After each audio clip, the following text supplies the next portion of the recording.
সম্মানিত উপস্থিতি, আজকের জুমার আলোচনার আলোচ্য বিষয় আশুরায়ে মুহররম। আশুরায়ে মুহররমকে কেন্দ্র করে কিছু কথা বলে আজকের জুমার সংক্ষিপ্ত খুতবা ইতি করব ইনশাআল্লাহ। ওমা তাওফিকি ইল্লা বিল্লাহ। আশুরায়ে মুহররম, আমরা যেহেতু সকলেই মুসলিম পরিবারে জন্মগ্রহণ করেছি, কম বেশি সবাই আমরা আশুরায়ে মুহররম সম্পর্কে জানি। হয়তোবা অনেকের জানার মধ্যে কিছু ভুল থাকতে পারে। আর যেহেতু আশুরায়ে মুহররমে আমরা অবস্থান করছি, তার জন্য আশুরায়ে মুহররম সম্পর্কে আলোচনা করা অবশ্যই গুরুত্বপূর্ণ। আশুরায়ে মুহররমের পরিচয়। মুহররম মাসের 10 তারিখকে আশুরায়ে মুহররম বলা হয়। মুহররমের 10 তারিখ আশুরায়ে মুহররম। আশুরায়ে মুহররমের উৎপত্তি কখন হলো, কিভাবে হলো? রাসূলুল্লাহ সাল্লাল্লাহু আলাইহি ওয়াসাল্লাম মক্কা থেকে মদিনায় যখন হিজরত করলেন, মক্কা থেকে মদিনায় হিজরত করার পরে দেখলেন সেখানকার ইহুদিরা আশুরায়ে মুহররম অর্থাৎ 10 মুহররম সিয়াম পালন করে।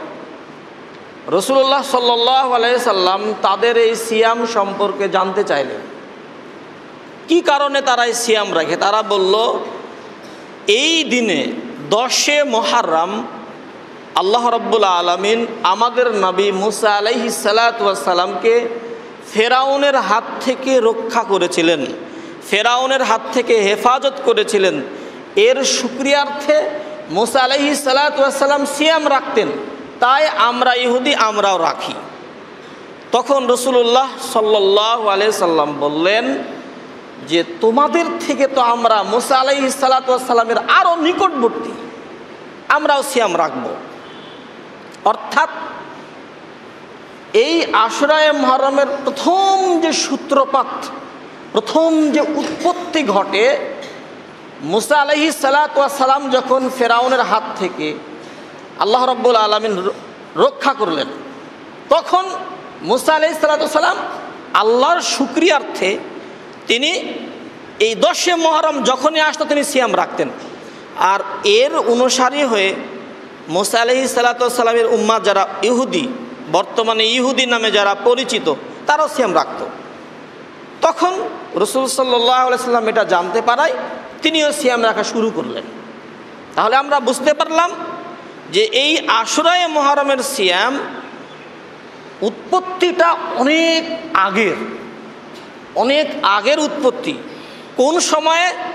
যখন যেই দিন আল্লাহ রাব্বুল আলামিন ফেরাউনের হাত থেকে মুসা আলাইহিস সালাতু ওয়াস সালামকে হেফাজত করেছিলেন, সেই সময়ের সিয়াম। সম্মানিত উপস্থিতি, তো আশুরায়ে মুহররমের সিয়ামের হুকুম কি তাহলে? এটা তো বহুদিন আগের সিয়াম। এই সিয়ামটা ইসলামের প্রাথমিক যুগে ফরজ ছিল, মানে সকলের জন্য আবশ্যক ছিল, বাধ্যতামূলক এই সিয়ামটা সকলের জন্য করতে হতো। যখন দ্বিতীয় হিজরির শাবান মাসে রমজান মাসের সিয়াম ফরজ হলো, তখন আশুরায়ে মুহররমের সিয়ামটা বাধ্যতামূলক আর থাকলো না।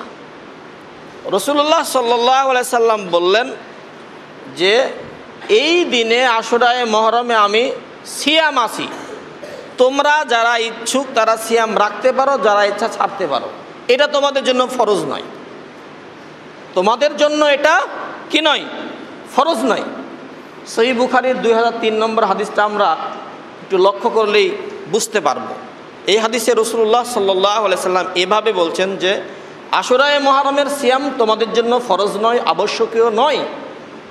রমজানের পূর্বে ছিল, এখন তোমাদের জন্য তোমরা যারা ইচ্ছা করতে পারো, যারা ইচ্ছা ছাড়তে পারো। তাহলে আমরা বলতে পারি আশুরায়ে মুহররমের সিয়াম ফরজ নয়, বরং আশুরায়ে মুহররমের সিয়াম হলো নফল সিয়াম। নফল সিয়াম সমূহের মধ্যে একটি অন্যতম প্রধান নফল সিয়াম হলো আশুরায়ে মুহররমের সিয়াম। আশুরায়ে মুহররমের সিয়ামের ফজিলত, আশুরায়ে মুহররমের সিয়ামের ফজিলত অনেক অনেক অনেক বেশি। রাসূলুল্লাহ সাল্লাল্লাহু আলাইহি সাল্লাম আশুরায়ে মুহররমের সিয়ামের গুরুত্ব ফজিলত বর্ণনা করেছেন যে এইভাবে, যে রমজান মাসের পরে আফদাল সিয়াম, সর্বোত্তম সিয়াম হলো আশুরায়ে মুহররমের সিয়াম। রমজান মাসের পরেই যেই সিয়ামের স্থান সেটা হলো আশুরায়ে মুহররমের সিয়াম। আর ফরজ সালাতের পরে সর্বোত্তম সালাত যেটা, সেটা হলো তাহাজ্জুদের সালাত। সম্মানিত উপস্থিতি, তাহলে আমরা স্পষ্টভাবে বুঝতে পারি, সহিহ মুসলিমের হাদিস, সহিহ মুসলিমের 1163 নম্বর হাদিস, এই হাদিসে রাসূল সাল্লাল্লাহু আলাইহি সাল্লাম এই সিয়ামের ফজিলত বলতে গিয়ে বলছেন যে রমজান মাসের পরে সর্বোত্তম যে সিয়াম সেটা হলো আশুরায়ে মুহররমের সিয়াম। অর্থাৎ রমজান মাসের সিয়াম হলো ফরজ, এই সিয়ামের পরেই দ্বিতীয় নম্বর যে সিয়ামের স্থান সেটা হলো আশুরায়ে মুহররমের সিয়াম। তাহলে এই সিয়ামের গুরুত্ব, ফজিলত, তাৎপর্য অনেক অনেক অনেক বেশি।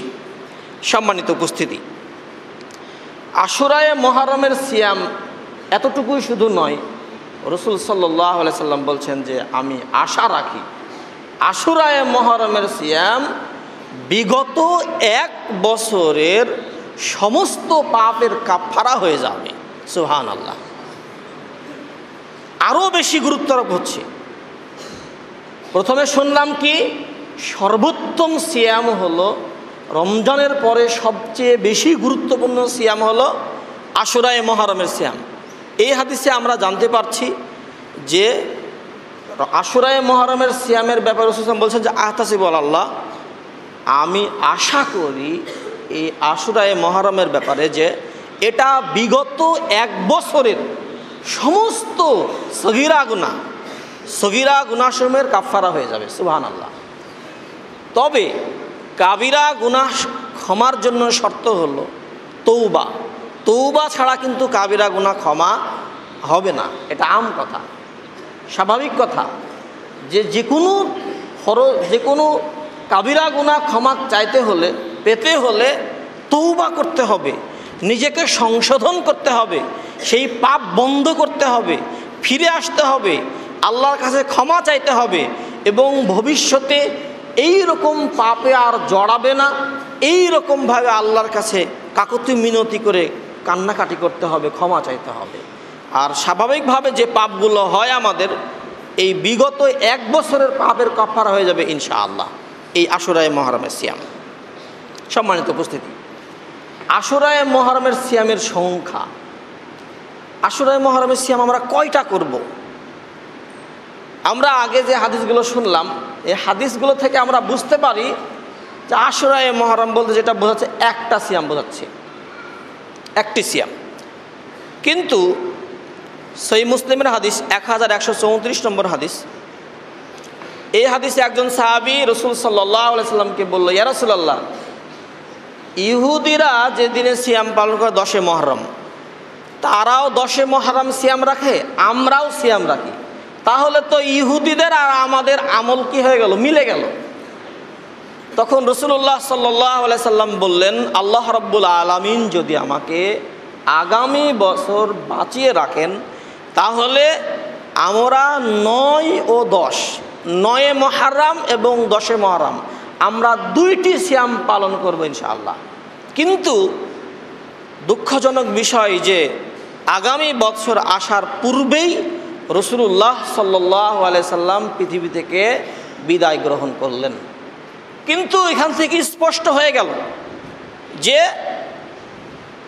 9 এবং 10 মুহররম, 9 মুহররম এবং 10 মুহররম 2টি সিয়াম রাখতে হবে, এখান থেকে স্পষ্ট। কারণ ইহুদিরা 10 মুহররম সিয়াম রাখে, আর আমরা যারা মুসলিম তারা সিয়াম রাখবো 9 তারিখ এবং 10 তারিখ। এই 2 দিন আমরা কি করব, সিয়াম রাখবো ইনশাআল্লাহ। আজকে কিন্তু মুহররম মাসের 9 তারিখ, হয়তো বা আমরা অনেকেই আশা করি আমরা সিয়াম আছি ইনশাআল্লাহ। সম্মানিত উপস্থিতি, তাহলে আমরা জানতে পারলাম যে আশুরায়ে মুহররমের সিয়ামের কয়টা করতে হবে, একটা না দুইটা। স্পষ্টভাবে আমরা বুঝতে পারলাম দুইটি করতে হবে। তবে আরেকটি বর্ণনা আছে যে 10 এবং 11 এটাও করা যেতে পারে, 9 ও 10 অথবা 10 ও 11 দুইটি করা যেতে পারে। তবে সহিহ মুসলিমের হাদিস থেকে আমরা যেটা বুঝতে পারি 9 তারিখ এবং 10 তারিখ আমরা এটা রাখার চেষ্টা করব। যদি কোনো কারণে কাউরি 9 তারিখ ছুটে যায়, যেমন আজকে 9 তারিখ, যদি আমাদের কাউরি এই সিয়ামটা ছুটে থাকে, করতে না পারি কোনো কারণে, কোনো সমস্যার জন্য, তাহলে আমরা 10 তারিখ এবং 11 তারিখ রাখতে পারি। এই 2 দিন সিয়াম রাখতে পারি। অর্থাৎ মূল কথা হলো দুইটি সিয়াম রাখতে হবে, 9 ও 10 অথবা 10 ও 11। সম্মানিত উপস্থিতি, নফল সিয়ামের অনেক গুরুত্ব রয়েছে, অনেক ফজিলত রয়েছে। নফল সিয়ামের এত গুরুত্ব, এত ফজিলত, রাসূল সাল্লাল্লাহু আলাইহি সাল্লাম নফল সিয়ামের গুরুত্ব ফজিলত বর্ণনা করতে গিয়ে বলছেন যে এই নফল সিয়াম এমন একটা সিয়াম যে এর ব্যাপারে রাসূল সাল্লাম বলছেন যে মান কানা ইয়াওমান মান সামা ইয়াওমান, যে ব্যক্তি একটি সিয়াম রাখবে ফি সাবিলিল্লাহ, আল্লাহর রাস্তায়, আল্লাহর জন্য, আল্লাহকে রাজি খুশি করার জন্য যে ব্যক্তি একটি সিয়াম রাখবে, মান সামা ইয়াওমান ফি সাবিলিল্লাহ, যে ব্যক্তি আল্লাহর সন্তুষ্টির জন্য একটি সিয়াম রাখবে, বা'দাল্লাহু ওয়াজহাহু আনিন নার ৭০ খরিফা, আল্লাহ রাব্বুল আলামিন ওই ব্যক্তির মুখমণ্ডল থেকে জাহান্নামের দূরত্ব করবেন ৭০ বছরের পথ। সুবহানাল্লাহ। আমাদের কাছে এই হাদিসটি একদম সিম্পল মনে হলেও রাত দিন হাদিসগুলো আমরা শুনি, পড়ি, তারপরেও এই হাদিসগুলো আমরা সাধারণ মনে করতে পারি। আপনারা ভাবতে পারেন যে ৭০ বছরের পথ মানে কি? একটা মানুষ 1 কিলোমিটার হাঁটতে 10 মিনিট সময় লাগে স্বাভাবিক গতি, তাহলে 1 ঘন্টায় 6 কিলো যেতে পারে।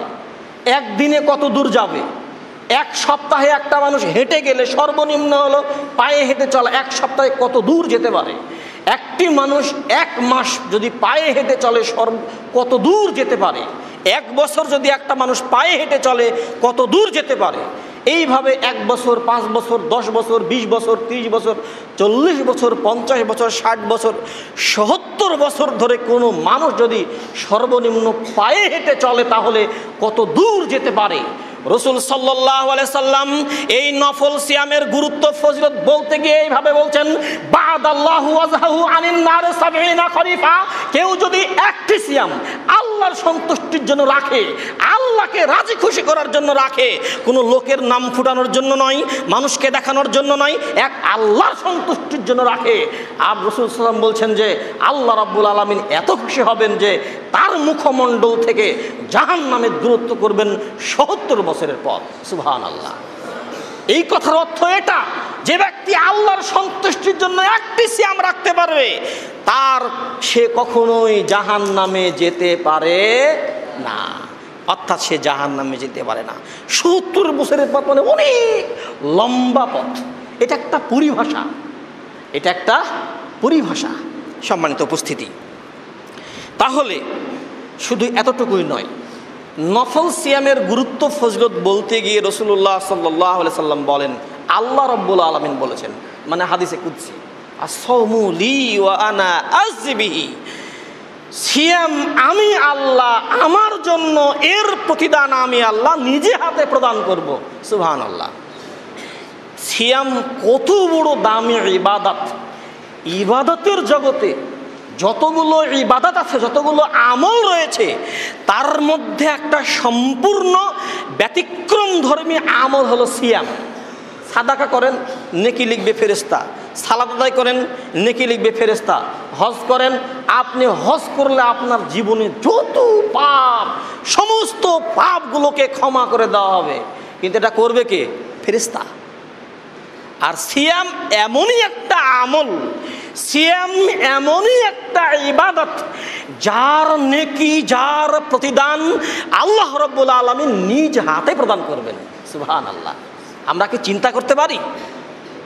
আল্লাহকে রাজি খুশি করার কত বড় একটা মাধ্যম সিয়াম। সিয়াম অবস্থায় কেউ যদি আল্লাহর নিকটে ক্ষমা চায়, আল্লাহর নিকটে দোয়া করে, আল্লাহ রাব্বুল আলামিন এই দোয়া কবুল করেন। সিয়াম অবস্থাতে যে কোনো সমস্যা, যে কোনো প্রয়োজন, যে কোনো আপাত বিপদ, যে কোনো কিছু চাওয়া দরকার, কেউ যদি সিয়াম অবস্থায় 2 রাকাত সালাত আদায় করে আল্লাহর কাছে 2 হাত তুলে চায়, আল্লাহ রাব্বুল আলামিন তার আশা আকাঙ্ক্ষা পূর্ণ করবেন ইনশাআল্লাহ। অর্থাৎ সিয়াম অবস্থায় দোয়া কবুল হয়। সম্মানিত উপস্থিতি, তাহলে আমরা বুঝতে পারলাম সিয়াম এমনই একটা ইবাদত, সিয়াম এমনই একটা আমল, নফল সিয়াম। এই নফল সিয়ামের মাধ্যমে আল্লাহকে রাজি খুশি করা যায়। নফল সিয়ামে আল্লাহ এত বেশি খুশি হন যে আল্লাহ রাব্বুল আলামিন এর প্রতিদান, এর যাজা নিজে হাতে প্রদান করেন। শুধু এতটুকুই নয়, রাসূলুল্লাহ সাল্লাল্লাহু আলাইহি সাল্লাম নফল সিয়ামের গুরুত্ব বলতে গিয়ে আরো বলেন, আস-সাওমু জুন্নাহ, সিয়াম হলো ঢাল স্বরূপ। ঢাল দিয়ে যেমন শত্রুর আক্রমণ থেকে মানুষ নিজেকে রক্ষা করে, আমরা দেখতে পাই যারা প্রশাসনের লোকজন যখন কোনো অপারেশনে বের হয়, তখন তাদের হাতে একটা ঢাল থাকে না? ইটপাটকেল বিভিন্ন সমস্যা থেকে, শত্রুর আক্রমণ থেকে নিজেকে রক্ষা করার জন্য আমরা দেখতে পাই পুলিশ বা র্যাব বা যে কোনো প্রশাসনিক বাহিনী যারা আছেন, তারা যখন কোনো অপারেশনে বের হয়, তাদের হাতে কি থাকে? তাদের হাতে থাকে যে যা দিয়ে নিজেকে রক্ষা করে সে ঢাল। সম্মানিত উপস্থিতি, রাসূল সাল্লাল্লাহু আলাইহি ওয়াসাল্লাম এভাবে বলছেন যে আস-সাওমু জুন্নাহ, সিয়াম হলো ঢাল স্বরূপ। সেই দিন কিয়ামতের মাঠে মানুষের মাথার 1 মাইল উপরে সূর্য আসবে। সূর্যের তাপে মানুষের এত ভয়ঙ্কর পরিস্থিতি হবে, কাউরি ঘাম হবে টাকনু পর্যন্ত, কাউরি ঘাম হবে হাঁটু পর্যন্ত, কাউরি ঘাম হবে কোমর পর্যন্ত, কাউরি ঘাম হবে কাঁধ পর্যন্ত, কেউ ঘামের মধ্যে হাবুডুবু খাবে। এই ভয়ঙ্কর সময়, মহা বিপদের সময় যেই আমলটি বাঁচাবে সেটা হলো সিয়াম। রাসূল সাল্লাল্লাহু আলাইহি ওয়াসাল্লাম এইভাবে বলছেন, আল্লাহ রাব্বুল আলামিন এইভাবে বলছেন সূরা হজের সূরা হজের 1 নম্বর আয়াত আল্লাহ বলছেন, ইয়া আইয়ুহান নাসু তাকু রাব্বাকুম ইন্না জালজালাতাস সাআতি শাইউন আযীম। হে মানব জাতি, তোমরা তোমাদের রবকে ভয় করো। ইয়া আইয়ুহান নাসু তাকু রাব্বাকুম, হে মানব জাতি, তোমাদের রবকে তোমরা ভয় করো। ইন্না জালজালাতাস সাআতি শাইউন আযীম, নিশ্চয় কিয়ামতের মহাপ্রকম্পন এক ভয়ঙ্কর ব্যাপার। ইয়াউমা তারাউনাহা তাযহালু কুল্লু মুরদিয়াতিন আম্মা আরদাত, সেদিন তোমরা দেখতে পাবে, এত ভয়ঙ্কর সময় কিয়ামতের মাঠ, তোমরা সেদিন দেখতে পাবে স্তন্য দায়নি মা দুধের বাচ্চার কথা ভুলে যাবে। ওয়াতাযাউ কুল্লু যাতি হামলিন হামলাহা, সেদিন তোমরা দেখতে পাবে গর্ভবতী মহিলার গর্ভপাত ঘটে যাবে ভয়ে। কিয়ামতের মাঠ এত ভয়ঙ্কর। আয়েশা রাদিয়াল্লাহু তাআলা আনহাকে রাসূল সাল্লাল্লাহু আলাইহি সাল্লাম বলছিলেন যে কিয়ামতের মাঠ এরকম হবে, হুফাতান উরাতান গুরলান, সেই দিন মানুষকে খালি গায়ে, খালি পায়ে, খাতনাহীন অবস্থায় উলঙ্গ করে কিয়ামতের মাঠে তাক উঠানো হবে। আয়েশা রাদিয়াল্লাহু তাআলা আনহা রাসূল সাল্লাল্লাহু আলাইহি সাল্লামের কথার প্রেক্ষিতে বলছেন, ইয়া রাসূলুল্লাহ, তাহলে তো পুরুষ নারী একে অপরের দিকে তাকাবে। রাসূল সাল্লাল্লাহু আলাইহি সাল্লাম বললেন, আরে কিয়ামতের মাঠ অনেক অনেক অনেক ভয়ঙ্কর হবে, তাকানোর কোনো সুযোগ থাকবে না। এটা হলো কিয়ামতের মাঠ, যেই দিন এত ভয়ঙ্কর পরিস্থিতি শিকার হবে। সেই ভয়ঙ্কর সময়ে আমাকে আপনাকে উম্মতে মুহাম্মাদীকে যে আমলটি বাঁচাবে সেটা কি বলেন তো? নফল সিয়াম। কি বাঁচাবে বলেন তো? নফল সিয়াম। যারা নফল সিয়াম রাখবে আল্লাহর সন্তুষ্টির জন্য, এদের ব্যাপারে রাসূল সাল্লাল্লাহু আলাইহি ওয়াসাল্লাম বলছেন, আস-সাওমু জুন্নাহ, সিয়াম হলো ঢাল স্বরূপ। সমস্ত বাধা বিপদ থেকে, সমস্ত কঠিন মুহূর্ত থেকে বাঁচাবে সিয়াম। শুধু এতটুকুই নয়, রাসূল সাল্লাল্লাহু আলাইহি ওয়াসাল্লাম আরো বলেন, কিয়ামতের মাঠে 2টি জিনিস মানুষের জন্য সুপারিশ করবে, তার মধ্যে একটা হলো সিয়াম। কিয়ামতের মাঠে যেদিন কেউ কাউরি থাকবে না, যেদিন কেউ কাউরি পরিচয় দিবে না, সবাই নিজেকে নিয়ে ব্যতিব্যস্ত থাকবে, সেই ভয়ঙ্কর সময়ে আমার আপনার সবার জন্য সুপারিশ করবে কি বলেন তো? সিয়াম, নফল সিয়াম। সম্মানিত উপস্থিতি, এই জন্য আমাদেরকে যে কোনো মূল্যে সর্বাত্মক চেষ্টা করতে হবে এই নফল সিয়াম আদায় করার। এই নফল সিয়ামের মাধ্যমে আমরা কিয়ামতের মাঠে পরিত্রাণ পাবো ইনশাআল্লাহ। আল্লাহ রাব্বুল আলামিন আমাদের সবাইকে আশুরায়ে মুহররমের এই সিয়াম দুইটি করার তৌফিক দান করুন। আল্লাহুম্মা আমিন। বারাকাল্লাহু লানা ওয়া লাকুম ফিল কুরআনিল আযীম ওয়া নাফা'না ওয়া ইয়্যাকুম বিআয়াতি ওয়া যিকরিল হাকীম ইন্নাহু তাআলা জাওয়াদুন কারীমুম মালিকুম বাররুর রাউফুর রহিম। আলহামদুলিল্লাহি ওয়াহদা ওয়াসসালাতু ওয়াসসালামু আলা মান লা নাবিয়্যা বা'দা। সম্মানিত উপস্থিতি, আমরা আলোচনা করছিলাম আশুরায়ে মুহররমের সিয়াম। আশুরায়ে মুহররমের সিয়ামের কিছু গুরুত্ব, কিছু ফজিলত আমরা পেশ করেছি। আসলে আশুরায়ে মুহররমের যে গুরুত্ব রয়েছে, রমজান মাসের পরে যে সিয়ামের স্থান সেটা হলো আশুরায়ে মুহররমের সিয়াম। সুতরাং আমরা যারা এই আলোচনা শুনছি তাদের প্রতি আমরা বিনীত অনুরোধ রাখব যে যাদের আজকে এই সিয়ামটা বাদ পড়ে গেছে, আমরা যেন আগামীকাল এবং পরশু শনিবার ও রবিবার এই সিয়ামটি যেন অবশ্যই করি। এই সিয়ামের অনেক গুরুত্ব রয়েছে, অনেক ফজিলত রয়েছে। এই সিয়ামই পারে আমাকে কিয়ামতের মাঠে বাঁচাতে, এই সিয়ামই পারে কিয়ামতের মাঠে আমার জন্য সুপারিশ করতে, এই সিয়ামই পারে আমাকে কিয়ামতের মাঠে সমস্ত ভয়ঙ্কর পরিস্থিতি থেকে হেফাজত করতে। সম্মানিত উপস্থিতি, তবে আশুরায়ে মুহররমের সিয়াম নিয়ে কিছু বিভ্রান্তিকর কথা আমাদের সমাজে প্রচলিত আছে। আমাদের অনেকেই মনে করে যে আশুরায়ে মুহররমের সিয়াম রাখতে হয় এই জন্য যে এই দিনে আশুরায়ে মুহররমের 10 তারিখে এই দিনে ইমাম হোসাইন রাদিয়াল্লাহু তাআলা আনহুকে কারবালার প্রান্তরে মর্মান্তিকভাবে শহীদ করা হয়েছে। এই জন্য কেউ যদি এই নিয়তে ইমাম হোসাইন রাদিয়াল্লাহু তাআলা আনহুর শোকের জন্য, তার মৃত্যুকে কেন্দ্র করে কেউ যদি এই সিয়াম পালন করে তাহলে নেকির পরিবর্তে পাপ হবে, বেদাত হবে। বেদাত একটা ভয়ঙ্কর জিনিস, কারণ কাউরি শোকে কোনো সিয়াম করা যায় না। ইসলামী শরীয়তে এরকম কোনো বিধান নাই।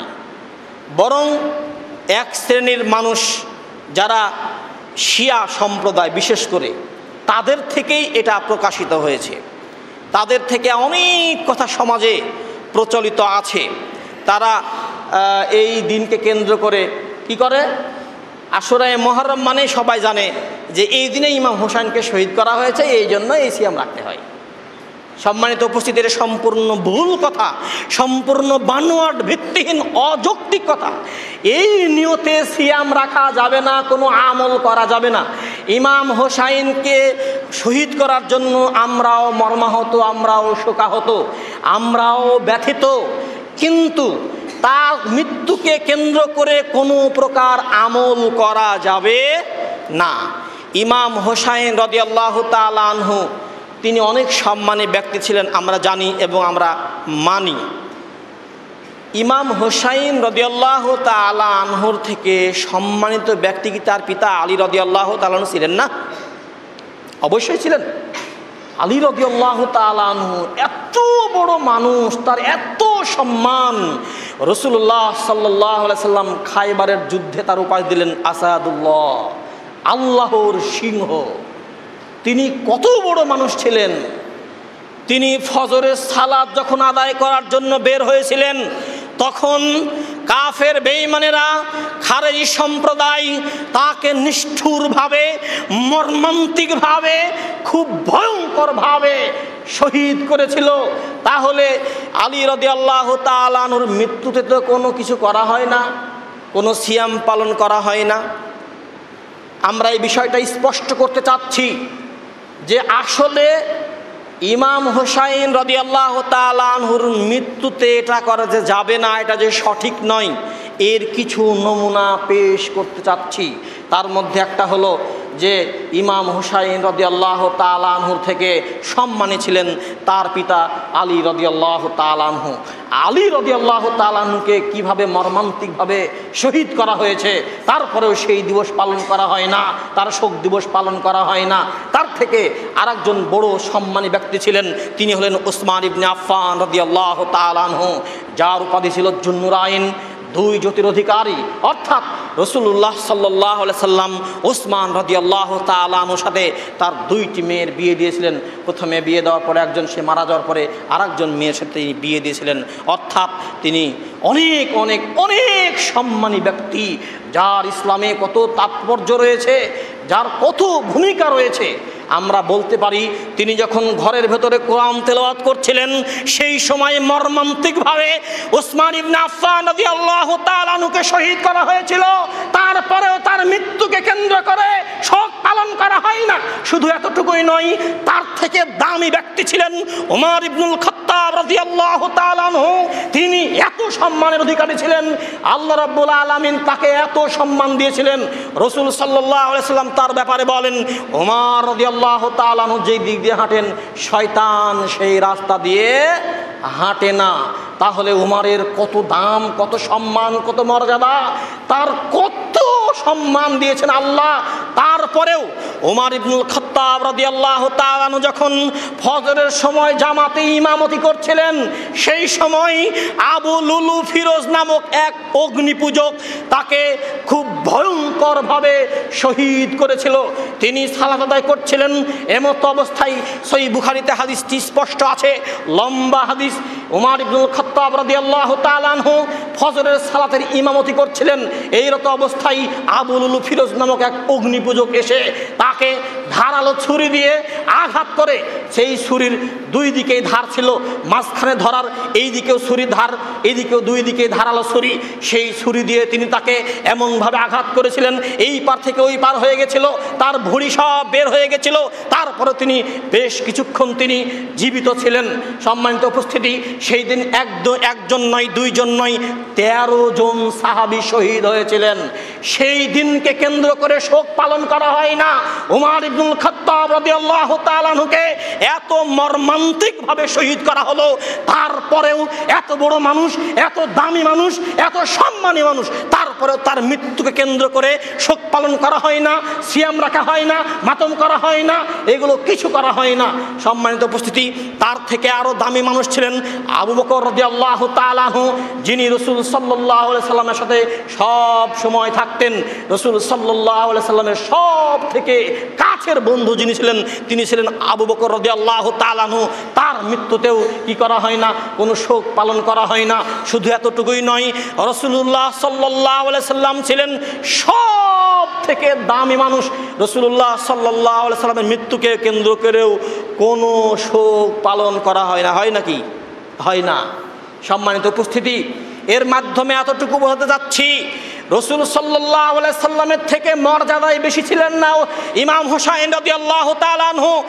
আবু বকর রাদিয়াল্লাহু তাআলা আনহুর থেকে মান মর্যাদায় বেশি ছিলেন না ইমাম হুসাইন রাদিয়াল্লাহু তাআলা আনহু। ওমর ইবনুল খাত্তাব রাদিয়াল্লাহু তাআলা আনহুর থেকে বেশি দামি মানুষ ছিলেন না ইমাম হুসাইন রাদিয়াল্লাহু তাআলা আনহু। ওসমান ইবনে আফফান রাদিয়াল্লাহু তাআলা আনহুর থেকে বেশি দামি ছিলেন না ইমাম হুসাইন রাদিয়াল্লাহু তাআলা আনহু। আলী রাদিয়াল্লাহু তাআলা আনহু থেকে বেশি দামি মানুষ ছিলেন না ইমাম হুসাইন রাদিয়াল্লাহু তাআলা আনহু। যদিও ইমাম হুসাইন রাদিয়াল্লাহু তাআলা আনহু অনেক অনেক অনেক বড় সাহাবী, মর্যাদাবান ব্যক্তি, কোথায় তিনি কোথায় আমরা, তার সাথে কোনো তুলনায় হয় না। তিনি অনেক সম্মানী মানুষ। তার মৃত্যুতে আমরাও ব্যথিত, আমরাও শোকাহত, কিন্তু তার মৃত্যুকে কেন্দ্র করে যারা আজকে সারা পৃথিবীতে যারা নৈরাজ্য সৃষ্টি করছে, যারা খারাপ পরিবেশ সৃষ্টি করছে, মাতম করে, তাজিয়া মিছিল করে, ইসলামের নামে এগুলো ভণ্ডামি করে, এদের বিরুদ্ধে আমরা বলতে চাচ্ছি সবাই আমাদেরকে সোচ্চার হতে হবে।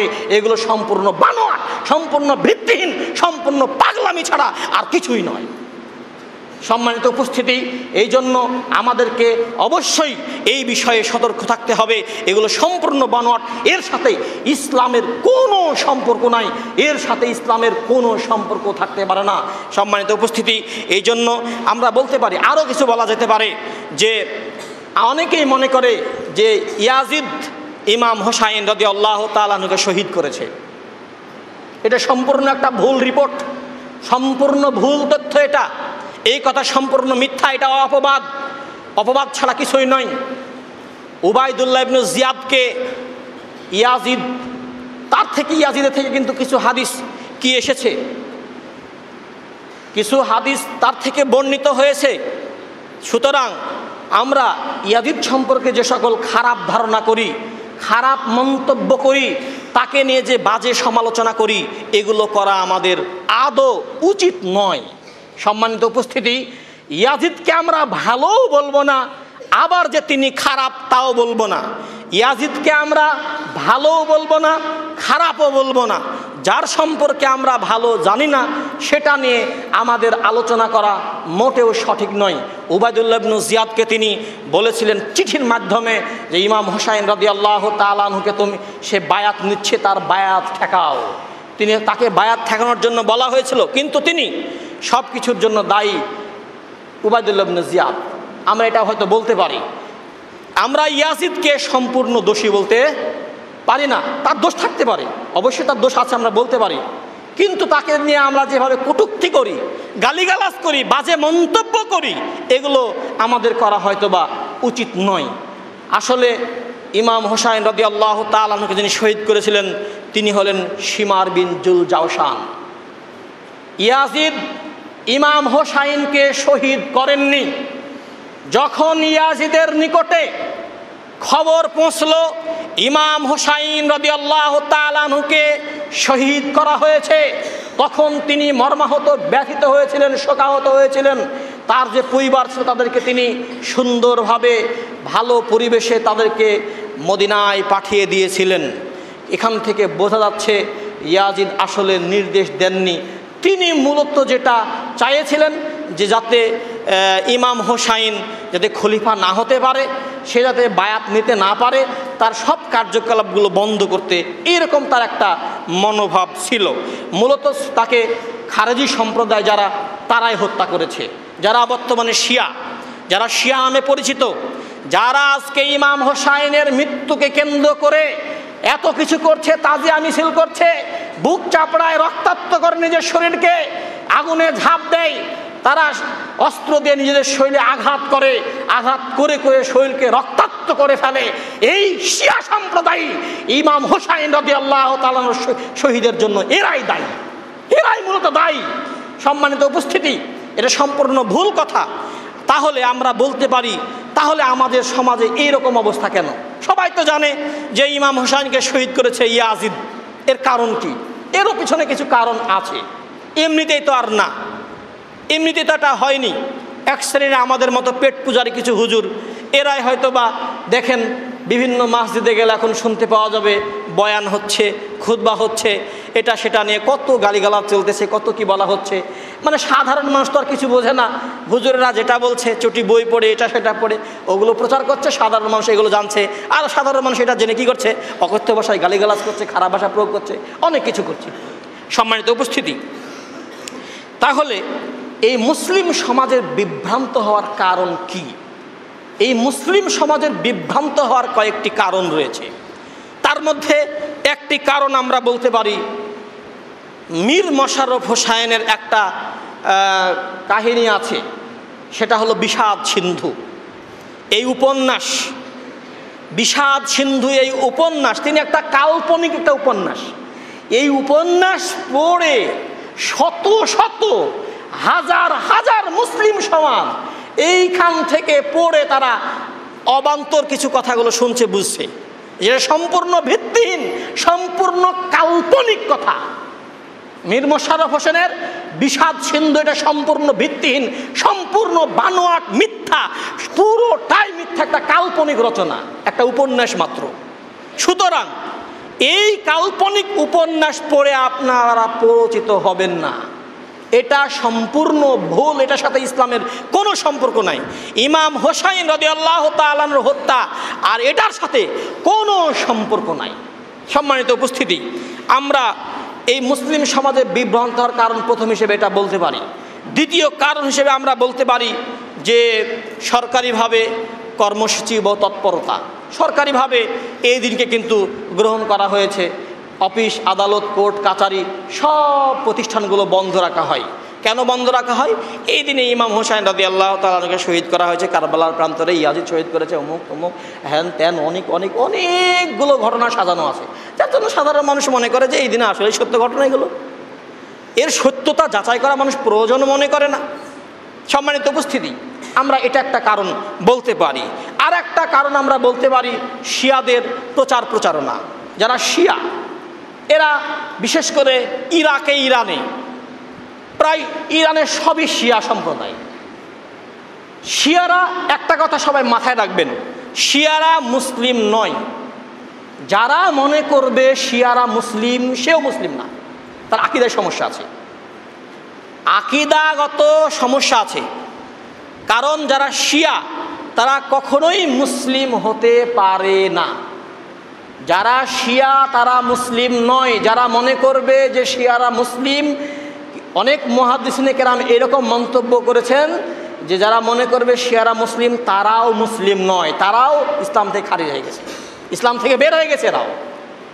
সম্মানিত উপস্থিতি, এই জন্য আমরা বলতে পারি কয়েকটা কারণ। তার মধ্যে একটা কারণ বললাম মীর মোশাররফ হোসেনের বিষাদ সিন্ধু এই উপন্যাস। আর একটা কারণ বলতে পারি সরকারি তৎপরতা। আর একটা কারণ বলতে পারি শিয়াদের প্রচার প্রচারণা। আর একটা কারণ বলতে পারি যে টেলিভিশন মিডিয়া, যারা পত্রপত্রিকা মিডিয়া, এগুলো একটা বলতে পারি।